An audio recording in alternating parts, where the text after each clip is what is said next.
नमस्कार, welcome back to my channel. Friends, आप सभी को नए साल की बहुत बहुत शुभकामनाएं। हिंदू नववर्ष प्रारंभ हो रहा है, तो उसी से इसके लिए मैं आज आपको नवरात्र से रिलेटेड ही कुछ बातें शेयर कर रही हूँ। नवरात्रि के व्रत में ना करें ये गलतियाँ और हो सकता है काफ़ी नुकसान।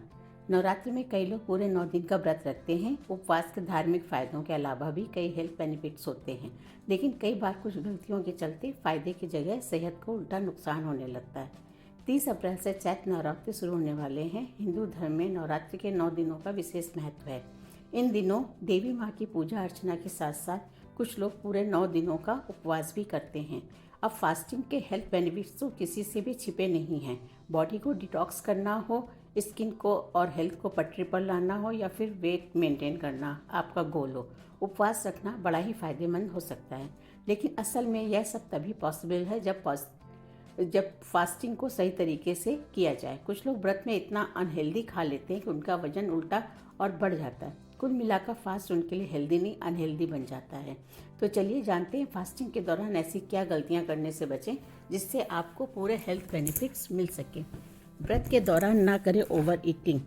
व्रत या फास्ट का सही मतलब यही है कि खाने से थोड़ा ब्रेक लेना, लेकिन जब लोग व्रत करते रहते हैं तो उस दौरान भूख पर ध्यान कुछ ज़्यादा ही रहता है। इस चक्कर में कई बार लोग व्रत में ज़्यादा खा लेते हैं। आपने नोटिस किया होगा, कुछ लोगों की आदत होती है जब वह व्रत करते हैं तो पूरे दिन कुछ ना कुछ खाते रहते हैं। अगर आप भी इनमें से एक हैं तो आप अपनी इस आदत को बदल दीजिए, क्योंकि ओवर ईटिंग करने से व्रत का कोई फ़ायदा नहीं मिलता। उल्टा यह हेल्थ के लिए नुकसानदायक ही होता है। ज़्यादा तला भुना खाने से बचें। कुछ लोगों की आदत होती है कि वे व्रत के दौरान तली हुई चीज़ें जैसे चिप्स, पूरी, टिकिया, आलू आदि खूब अच्छे से दबा कर खाते हैं, लेकिन यह सारी चीज़ शरीर के लिए बहुत नुकसानदायक होती है। इन चीज़ों को खाने से व्रत का कोई फ़ायदा तो नहीं मिलता, शरीर को कई बीमारियां अलग से घेर लेती हैं। इसलिए कोशिश करें कि व्रत में तली भुनी चीज़ों की जगह बेक्ड या रोस्टेड आइटम खाएं। इसके अलावा फलों को और उबली हुई सब्जियों को अपनी डाइट का हिस्सा बनाएं। ज़्यादा मीठा खाना भी नुकसानदायक हो जाता है जब लोग व्रत रहते हैं, तो अक्सर नॉर्मल दिनों की तुलना में मीठे का भी अधिक सेवन करते हैं। व्रत के दौरान खीर, हलवा और तरह तरह की मिठाइयाँ बनती हैं, जिन्हें खाना तो कहीं से भी हेल्दी मालूम नहीं पड़ता।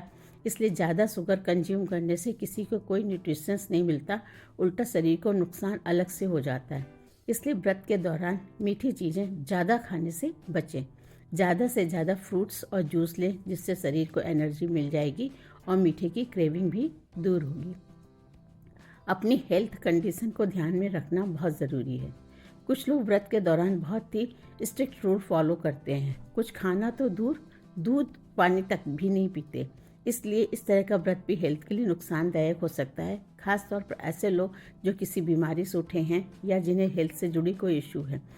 उन्हें इस तरह के व्रत रखने से बचना चाहिए। अगर आप व्रत रखते हैं तो अपनी हेल्थ को ध्यान में ज़रूर रखें। चाहें तो अपने डॉक्टर की सलाह भी ले सकते हैं। ज़्यादा स्ट्रेस लेना ठीक नहीं है। व्रत के दौरान किसी भी तरह का स्ट्रेस लेना हेल्थ के लिए सही नहीं है। दरअसल जब हमें किसी प्रकार का स्ट्रेस होता है तो बॉडी में केमिकल रिएक्शन होते हैं, जिससे डाइजेशन और मेटाबॉलिज्म पर गहरा असर पड़ता है। इसलिए व्रत के दौरान स्ट्रेस से दूर रहने के लिए योग और मेडिटेशन का सहारा लें। डीप ब्रीथिंग से स्ट्रेस के लेवल को काफ़ी हद तक कम किया जा सकता है। इसके अलावा व्रत के दौरान शरीर की एनर्जी को बनाए रखने के लिए प्रॉपर नींद लेना बिल्कुल ना भूलें। नवरात्रि व्रत शुरू होने से पहले आपको कुछ काम पूरे कर लेना चाहिए, जिससे आप 9 दिनों तक माँ दुर्गा की पूजा और व्रत आसानी से कर सकें।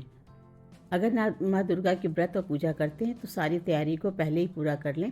खास तौर पर इन कामों को निपटा लें ताकि व्रत और पूजा में आसानी से पूरी की जा सके। चैत्र नवरात्रि 30 तारीख से शुरू हो जाएंगे। ऐसे में माँ दुर्गा की पूजा के लिए कलश स्थापना से लेकर 9 दिनों के व्रत करने वाले हैं, तो कुछ कामों को पहले से ही निपटा लें, जिससे व्रत की तैयारी आसानी से पूरी हो जाए और नवरात्रि के दिनों में आपका सारा ध्यान केवल माँ दुर्गा की आराधना में रहे। नवरात्रि में कई कामों को करने की मनाही होती है, जिससे अगर आप इन 9 दिनों में करने वाले हैं तो आपका व्रत खंडित हो सकता है। ऐसे में आप अपने कामों की लिस्ट बनाकर पूरी कर लें, जिससे नवरात्रि की तैयारी को पूरा करना आसान हो जाएगा और बाद में आपकी पूजा खंडित होने का डर भी नहीं रहेगा। घर और मंदिर की सफाई पहले ही कर लें। देवी दुर्गा की स्थापना और आगमन से पहले मंदिर और घर की सफाई जरूरी होती है, लेकिन इस काम को ठीक एक दिन पहले हर हाल में कर लें, या तो 2-3 दिन पहले कर लें, ज़्यादा अच्छा रहेगा। आखिरी दिन साफ सफाई करने से शरीर थक जाता है और नवरात्रि के पहले दिन से पूजा व्रत करने की शक्ति नहीं रहती। सुबह उठकर पूजा के दौरान नींद और सुस्ती लग सकती है, इसलिए घर मंदिर की सफाई का काम पहले ही पूरा कर लें। व्रत के खाने पीने की चीज़ों को पहले ही इकट्ठा करके साफ करके रख लें। नवरात्रि के 9 दिनों में व्रत रखने वाले हैं तो इस दौरान खाने पीने की चीज़ों को पहले से मंगा के साफ करके रख लें, जिससे कि व्रत के दौरान किसी तरह के कीड़े मकोड़ों को मारने का पाप ना लगे। कूटू, सिंघाड़े का आटा, राजगिरा और राजगिरा का आटा, चीनी, इन सब चीज़ों को पहले से साफ करके रख लें। पूजा के सामान को पहले ही खरीद लें। पूजा के दौरान इस्तेमाल होने वाली सारी चीज़ों को पहले इकट्ठा कर लें।